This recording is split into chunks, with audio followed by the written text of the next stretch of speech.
Tên là Nguyễn Thành Luân. Dạ em 31 tuổi. Em hiện là giảng viên của trường đại học. Rồi còn cô dâu? Dạ em tên là Đinh Thị My. Em là sinh viên vừa mới tốt nghiệp. Sinh viên vừa Bao tốt nhiêu nghiệp tuổi là bao rồi? nhiêu tuổi? Dạ năm nay em 23 tuổi. Trời ơi, 23 bên này 31.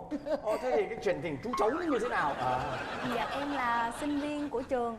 Thì ảnh là giảng viên cũng của trường đó mà cùng khoa với em. Hồi năm 2 thì ảnh ấy dạy em. Nhưng mà hồi lúc đó em nhìn ảnh vừa già mà vừa xấu còn vừa đen nữa. Ôi.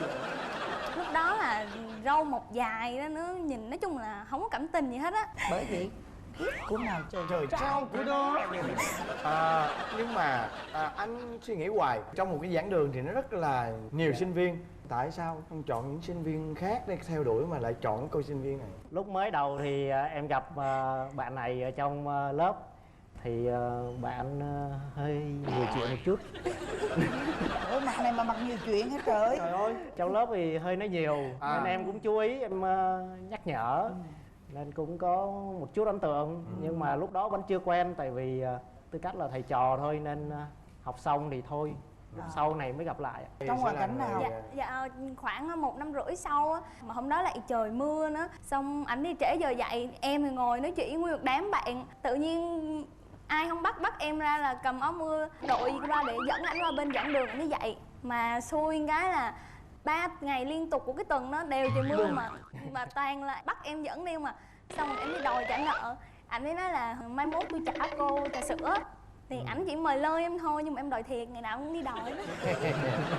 Như vậy là phải cảm ơn ông trời. Được chưa? Thầy chỉ định hay sao, hay là thầy đã ngầm là Ngầm theo đuổi, nằm để ý cô này rồi. đúng không? Dạ không phải. Tại vì lúc mà kêu làm tiểu luận hay làm bài á thì em cũng hay nói chuyện với bạn này.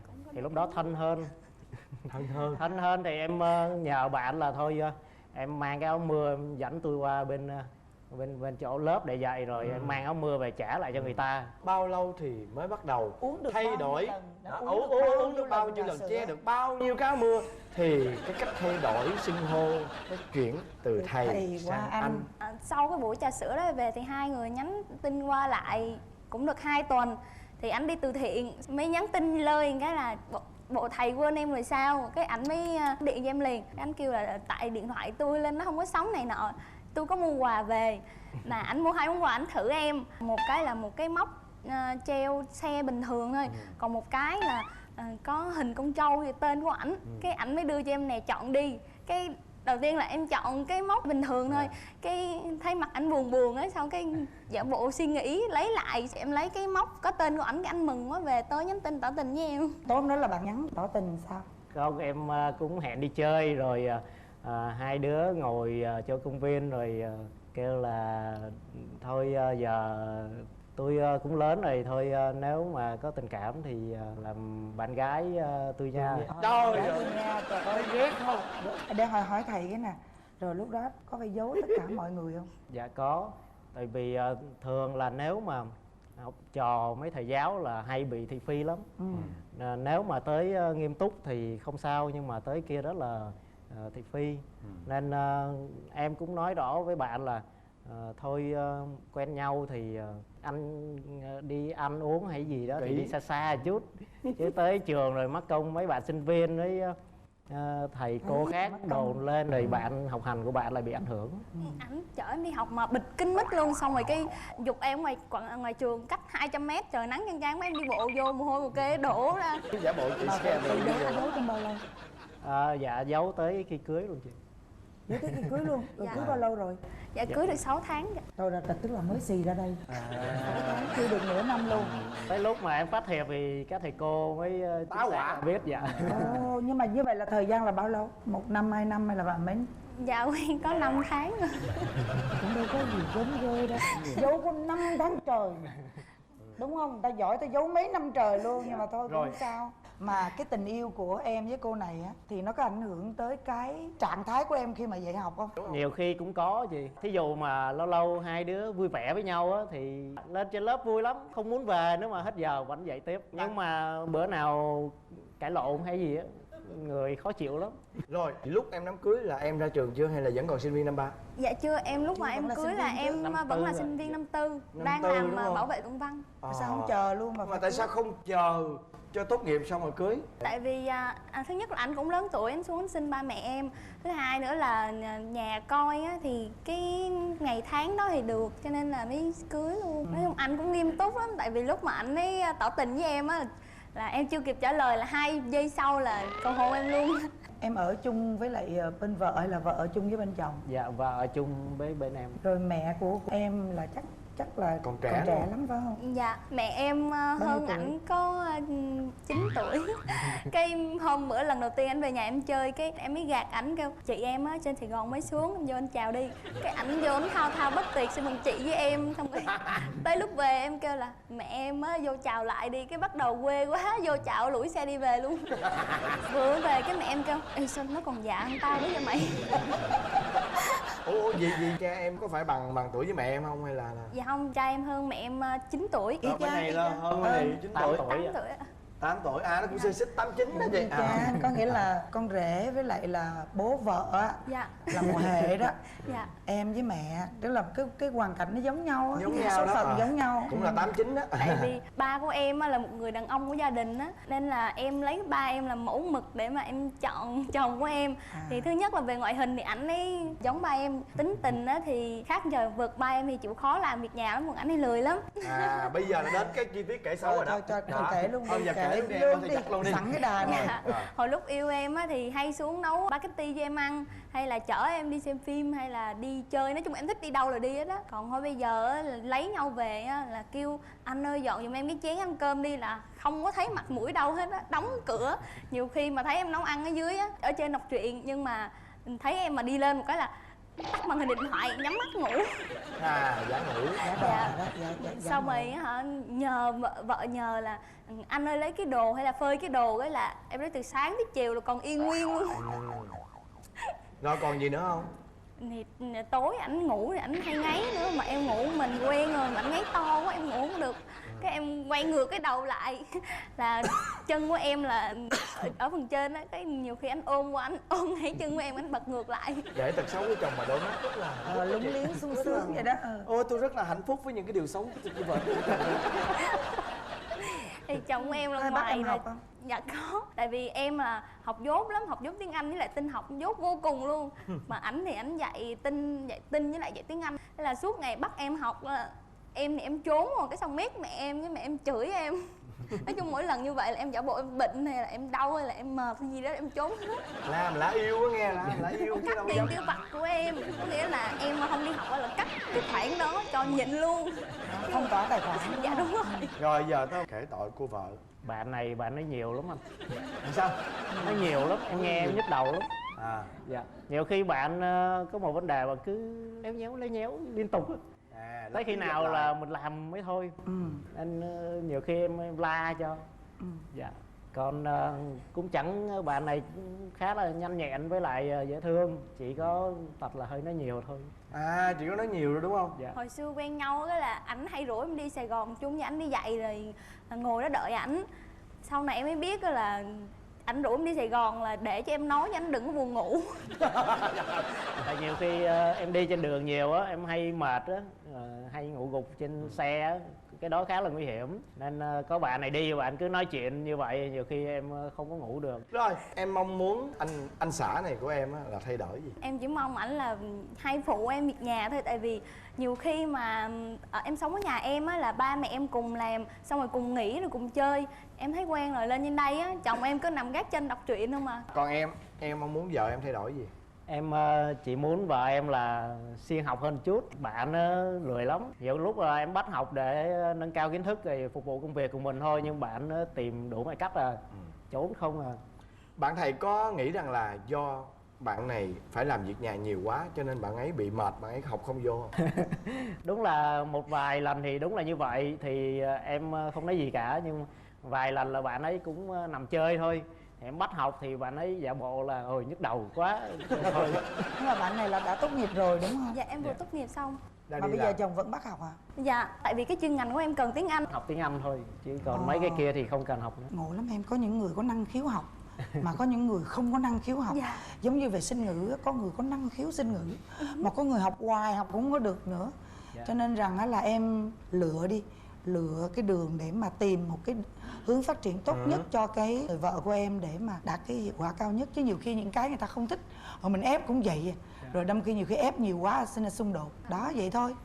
Còn chị cứ biết thay mặt chương trình là chúc tụi em có một gia đình thiệt là hạnh phúc. Sau này nếu mà có thành viên mới thì sẽ là một khối gắn kết. Dạ em tiết lộ một cái điều bí mật là ngày hôm nay thì sáng nay em vừa mới phát hiện ra là mình có một cái thành viên mới. Ba mẹ là mong cháu lắm luôn. Đúng mới luôn. đòi hối cưới dữ vậy đó. Rồi bạn này mới phải vượt rào mà cưới sớm vậy đó chứ. Anh vừa định chúc hai em thì em lại bật mí một cái tin vui đến vậy. Thôi thì chúc thêm lần nữa, chúc cho em bé khỏe mạnh và chúc hai bạn lúc nào cũng vui tươi và viên mãn và hạnh phúc này. Dạ, cảm ơn anh chị. Thấy vợ em là cũng có trục trặc thì đây là cơ hội của mình. Tụi em vẫn có thể hàn gắn được, em không có thể nào chấp nhận cái lời tỏ tình của anh được. Đập bàn xong em lấy xe em đi về luôn. Chúng ta sẽ tiếp tục với một câu chuyện của cặp vợ chồng thứ hai để xem họ sẽ mang đến cho chúng ta niềm vui gì đây. Mời quý vị dành một tràng pháo tay đón chào họ.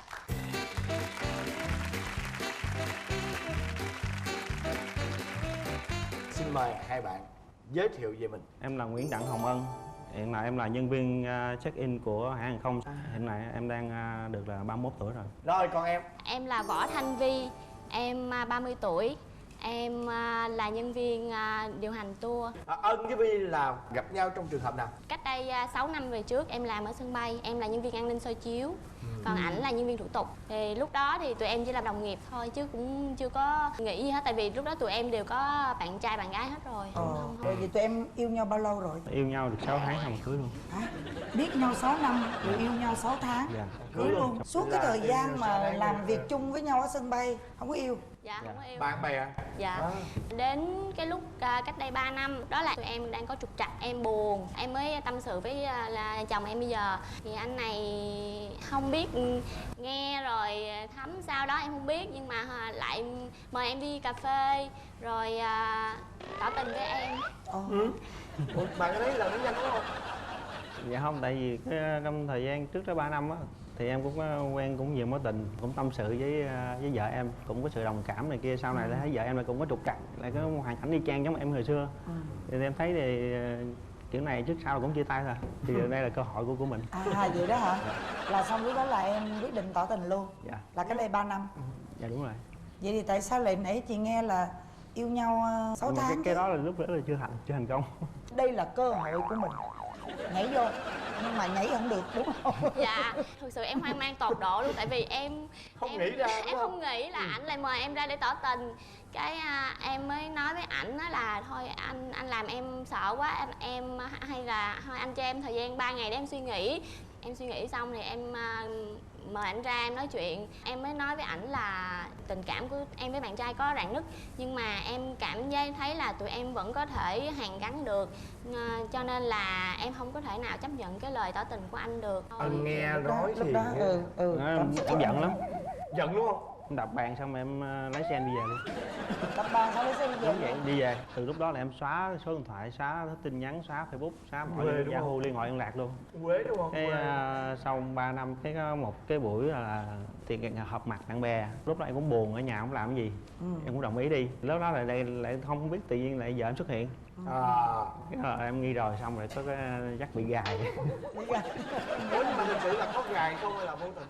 Thực sự đó là một sự tình cờ có sắp xếp trước. Em với bạn em hai đứa cũng bàn với nhau trước là bạn em sẽ mời anh này. Sau khi mà ăn uống xong với bạn bè xong thì em hẹn anh này ra bờ sông để tỏ tình luôn. Là em tỏ tình với anh. Dạ. Em tỏ tình với ảnh? Ủa là lúc đó em với bạn trai là coi như chia tay. Chia tay rồi. Sau nửa năm sau là em với bạn trai em chia tay luôn. Lúc đó em mới cảm giác hối hận phải không? Dạ. Vậy là cái lúc em tỏ tình với chồng em tỏ tình sao? Hôm đó cũng hơi xỉn xỉn rồi. Cái em mới lôi anh này ra bờ sông. Em nói là anh ơi, làm người yêu của em khó lắm, tại vì em khó chiều lắm. Xong rồi cái em ôm ảnh, em hôn ảnh luôn. Trời ơi kỳ. Ủa nhưng mà bên này chưa kịp trở tay luôn là sao? Dạ, đang nghe nói chuyện em quay mặt ra thấy vợ em đưa môi lên lại em tới luôn. Tới liền chứ. Rồi, tụi em nói là yêu nhau 6 tháng cưới luôn. Từ lúc quen đến lúc quyết định cưới là 6 tháng rồi. Rồi. Từ lúc quyết định đến lúc cưới là 6 tháng Rồi từ cưới cho tới bây giờ ngồi đây là bao lâu rồi? Gần 2 năm. Gần 2 năm. Rồi tại sao yêu có 6 tháng mà cưới? Ai bắt cưới? Em bắt cưới. Dạ tại vì em cũng lớn tuổi rồi, ảnh cũng không có còn nhỏ nữa, nên em thấy là nếu như mà mình đã đồng ý quen là mình cưới luôn. Cưới luôn. Đó. Đúng rồi. Xong rồi cái em mới nói với ảnh á là bây giờ anh mà không cưới là em đi Úc. Cái chồng em mới về năn nỉ mẹ ảnh là mẹ ơi con muốn cưới vợ. Nhưng mà lúc đó mẹ chắc đồng ý liền cái gì? Dạ, đồng ý. Vì em cũng Rồi lớn gặp tuổi một nàng rồi. dâu như thế này đúng không? Dạ. Rồi anh hỏi nè, cưới nhau xong về rồi có vỡ mộng gì không? Dạ, vợ mộng nhiều thứ. Thôi em nói Dạ. Làm rầm không làm rầm. dữ chưa? Dạ, hồi xưa vợ em nhìn thấy hiền hậu dễ thương, xong là lúc mà cưới về xong là đáng nhận thức, nó như nếu bằng tay vậy, lật tay vậy. Lập ủa là sao cụ thể? Vụ gì mà vụ Cụ gì? thể đó. Dạ, ví dụ như là rất là dữ lắm, đánh chồng như là con vậy.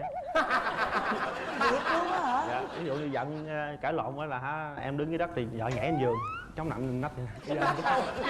Sao? Tại em luôn. Xong rồi á là đồ đạc trong phòng luôn quăng hết, đồ trong tủ quăng ra ngoài, Ủa trong tưởng tượng đồ dữ ở dội trong phòng thì quăng xuống qua cửa sổ, máy tính tivi đặt hết luôn.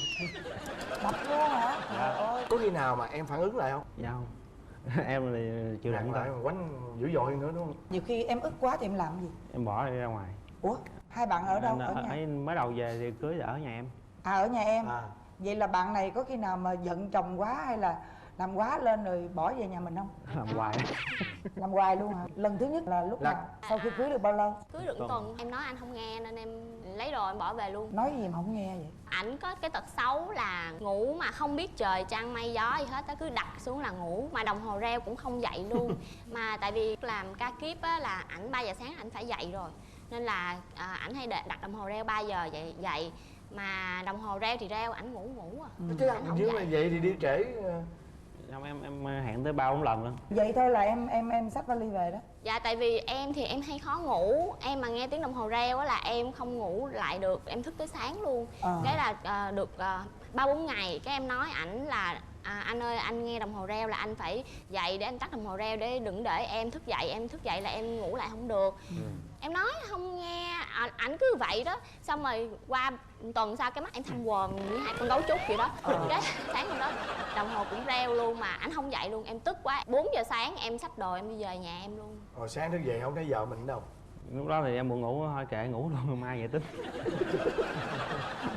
Mà Dạ, về tại bữa tính. đó em nghỉ nhưng mà em quên tắt chuông.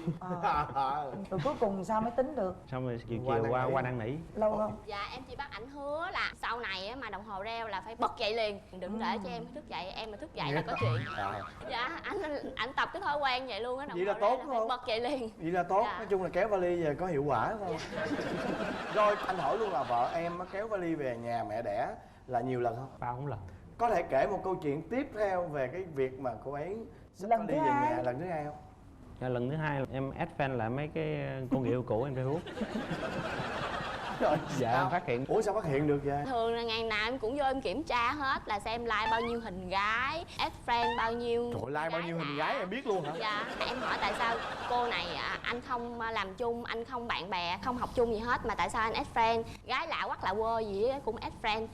Cái thông tin cá nhân của mình nó sẽ bị lộ ra, sau này nó ảnh hưởng nhiều cái lắm. Em nói với chồng em chồng em không nghe, cái cũng add friend gái lạ, rồi cái em âm thầm em xóa những cái gái lạ đó đi. Ảnh bực mình, ảnh chọc tức em bằng cách là tìm mấy cô người yêu cũ add friend lại để em tức chơi vui vậy. Lúc mà em phát hiện ra vậy á, em cho căn phòng thành đồ bay hết luôn, laptop bay, điện thoại bay, đồ đạc bay. Xong rồi em xách vali đi về nhà em. Lần đó về bao lâu? Lần đó em về 1 tháng luôn á chị. Ôi bây giờ lỡ rồi kể luôn lần thứ ba đi. Để ông này kể đi nè. Chồng kể đi, Sao? chồng lý do Sao? sao cứ để vợ đi. Gần Tết rồi, em đang bên nhà vợ em phụ dọn dẹp này kia đó, thì rảnh cái em đi qua tìm bên đường em cắt tóc xong về nhà cái vợ nhìn tóc em, vợ nó không thích. Vợ nói là cái tóc cắt như cô hồn. Rồi xài xể em nói này kia, nó không thích tóc em, cấm anh cắt tóc này kia, cái em thấy nó bị xúc phạm cái quyền cá nhân của em á. Đã Facebook mà điện thoại là quản lý rồi, bận đồ cũng không theo ý mình, tóc cũng không theo ý mình nữa. Cái xong rồi tức quá em chào ba mẹ dậy đi về luôn. Đi về luôn rồi coi như là lúc đó em ở nhà mẹ. Dạ em ở nhà mẹ nguyên Tết luôn. Tụi em mỗi lần mà giận nhau mà cãi nhau lớn như vậy là em là người đòi ly dị. Là đòi mấy lần rồi? 3 lần. Coi như 3 lần bỏ nhà qua Đúng bên rồi. nhà mẹ là 3 lần đòi ly dị. Có lần nào ký không? Dạ thì cái lần cuối cùng là ảnh ký luôn. Nhưng mà sau đó em lên mạng em thấy Ôi sao thủ tục ly hôn lằng nhằng quá. Nào là lên nộp rồi đóng phí rồi đợi mấy ngày rồi giảng hòa đủ thứ hết.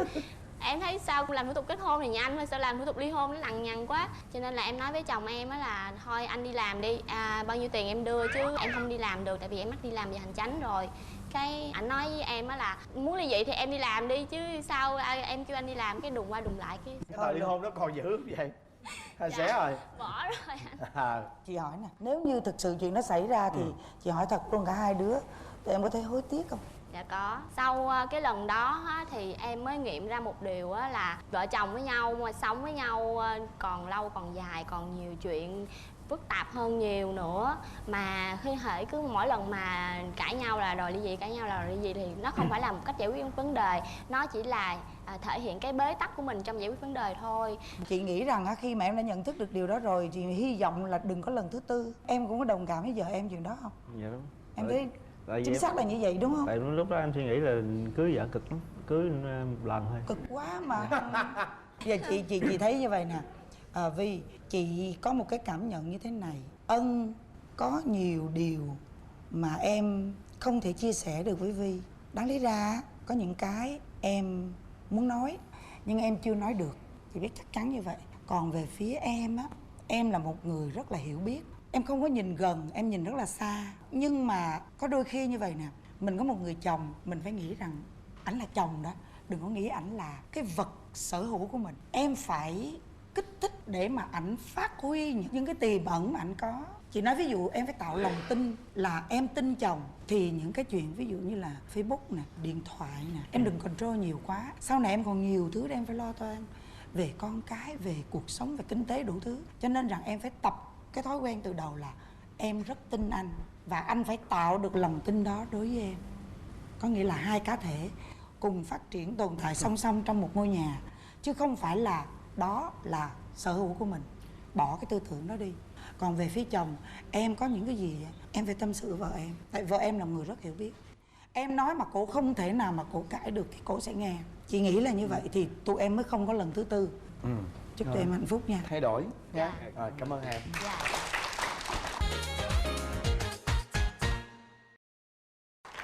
Và sau đây là đến phần kiểm tra hữu ý và bốc thăm may mắn. Chúng ta có các phần quà như sau. Trước tiên, đó chính là một voucher làm đẹp trị giá 6.600.000 đồng sử dụng tại dịch vụ trị nám, giảm béo và trẻ hóa da tại hệ thống Let's Sun Spa, nơi cảm xúc thăng hoa cho làn da không tuổi. Và món quà thứ hai, đó chính là một bộ sản phẩm sữa ông chúa viên nang hiệu BeFake, giúp tăng cường hệ miễn dịch, giảm cholesterol, giúp tái tạo tế bào da, làm sáng da và mịn màng. Trị giá của bộ sản phẩm này là 2.300.000 đồng. Và món quà thứ ba, đó chính là một bộ sản phẩm dưỡng trắng da toàn thân Phi Thanh Vân, chiết xuất từ các dưỡng chất thiên nhiên, trị giá 2 triệu đồng. Và món quà thứ tư, đó chính là một miếng cước chua nồi kèm theo một cặp vé xem kịch do người đẹp kế bên của tôi tài trợ, nghệ sĩ Hồng Vân. Và bây giờ là phần kiểm tra hiểu ý. Mời các bạn quay lưng lại. Nghe câu hỏi nha. Vợ của bạn ghét ăn món gì nhất? Rồi, vợ của Ân ghét nhất là món gì? Mở ra. Thịt chó, mì gói. Để coi, vợ chồng của ông thầy ghét ăn cái gì?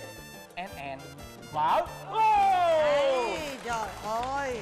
Cặp vợ chồng của thầy, bà được ưu tiên chọn 4 màu, một trong 4 màu. Cho em chọn ô màu vàng. Ô màu vàng. Thế còn Ân và Vi? Màu hồng. Màu hương. Rồi, chị màu đỏ, em màu xanh nha. Màu xanh nha. Thuận và chị Vân sẽ mở trước. Mời quý vị khán giả hãy đếm thật to lên nào.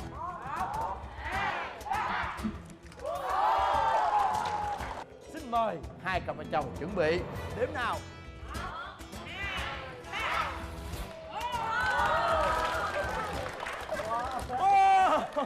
Quý vị thân mến, như vậy là chúng ta hôm nay đặc biệt ngoài cái sản phẩm viên nang BeFake trị giá 2.300.000 đồng thì chúng ta còn có cơ hội nhận được 2 voucher trị giá 2 triệu đồng đến từ Let's Sun Spa. Tuy nhiên để nhận được các phần quà này chúng ta phải trả lời được câu hỏi của chị Hồng Vân đưa ra. Và câu hỏi đó như sau. Câu thứ nhất, người vợ ở cặp đôi thứ nhất hiện đang làm nghề gì? A. Sinh viên, B. Nhân viên kinh doanh, C. Nhân viên văn phòng. Và câu thứ hai, có bao nhiêu người trả lời đúng giống như bạn? Kính thưa quý vị, đến đây thì thời lượng dành cho chương trình Vợ Chồng Son chúng tôi tạm thời nói lời chia tay quý vị. Và mỗi tối Chủ nhật hàng tuần lúc 22h30 trên kênh HTV7, chúng ta sẽ lại gặp nhau trong chương trình Vợ Chồng Son.